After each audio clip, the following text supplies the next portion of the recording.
ಸೋನಂ ಉಪವಾಸ ಅಂತ್ಯ ಆಗಿದೆ, ಆದರೆ ಕಾಕ್ರೋಚ್ ಪ್ರೊಟೆಸ್ಟ್ ಮಾತ್ರ ಮುಂದುವರೆದಿದೆ.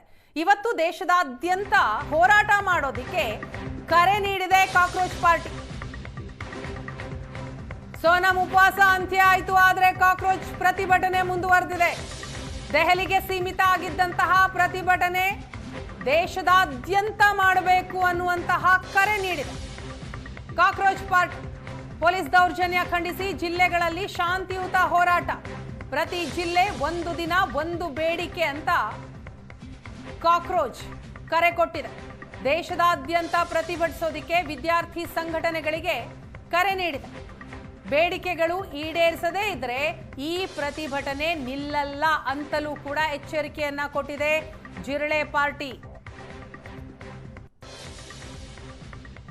ಸ್ಕ್ರೀನ್ ಅಲ್ಲಿ ಗಮನಿಸ್ತಾ ಇದ್ದೀರಿ. Nationwide call for peaceful protest ಅಂತ every district one day one demand ಘೋಷಣೆಯ ಮೂಲಕ ದೇಶದಾದ್ಯಂತ ಹೋರಾಟಕ್ಕೆ ಕರೆಯನ್ನ ನೀಡಿದೆ ಜಿರಳೆ ಪಾರ್ಟಿ. ಎಲ್ಲಿಯವರೆಗೂ ನಮ್ಮ ಬೇಡಿಕೆ ಈಡೇರಲ್ವೋ ಅಲ್ಲಿಯವರೆಗೂ ಪ್ರತಿಭಟನೆ ನಿಲ್ಲಲ್ಲ ಅಂತ ಎಚ್ಚರಿಕೆಯನ್ನ ಕೊಟ್ಟಿದೆ.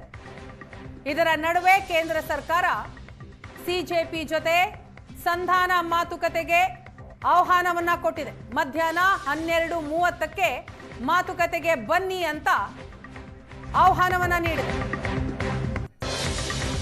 ನೀಟ್ ವಿರೋಧಿ ದಂಗೆ ದೆಹಲಿಯಲ್ಲಿ ತಡರಾತ್ರಿ ಮಹತ್ವದ ಬೆಳವಣಿಗೆ ಆಗಿದೆ.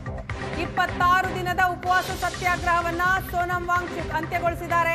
ಪ್ರಧಾನಿ ಮೋದಿ ವಿಡಿಯೋ ಸಂದೇಶದ ಬೆನ್ನಲ್ಲೇ ಉಪವಾಸ ಸತ್ಯಾಗ್ರಹವನ್ನ ಕೊನೆಗೊಳಿಸಿದ್ದಾರೆ. ಕಾಕ್ರೋಚ್ ಪಾರ್ಟಿಗೆ ಬೆಂಬಲ ವ್ಯಕ್ತಪಡಿಸಿ ಸೋನಂ ಅವರು ಉಪವಾಸ ಸತ್ಯಾಗ್ರಹವನ್ನ ಮಾಡ್ತಾ ಇದ್ರು. ಸೋನಂ ವಾಂಗ್ಚುಕ್ ಮುಂದಿಟ್ಟಂತಹ ಬೇಡಿಕೆ ಈಡೇರಿಸುವ ಭರವಸೆಯನ್ನ ಕೊಟ್ಟಿದೆ ಕೇಂದ್ರ. ಆ ಹಿನ್ನೆಲೆಯಲ್ಲಿ ಸೋನಂ ವಾಂಗ್ಚುಕ್ ತಮ್ಮ ಉಪವಾಸ ಸತ್ಯಾಗ್ರಹವನ್ನ ಅಂತ್ಯಗೊಳಿಸಿದ್ದಾರೆ.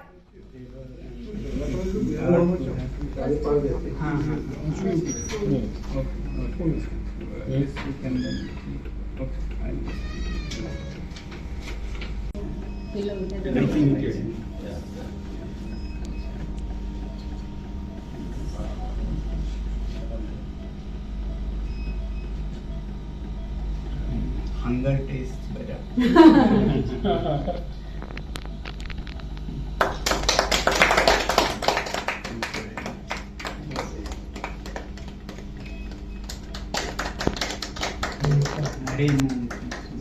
So, want to have some milk also? No, please. Please, 1 minute.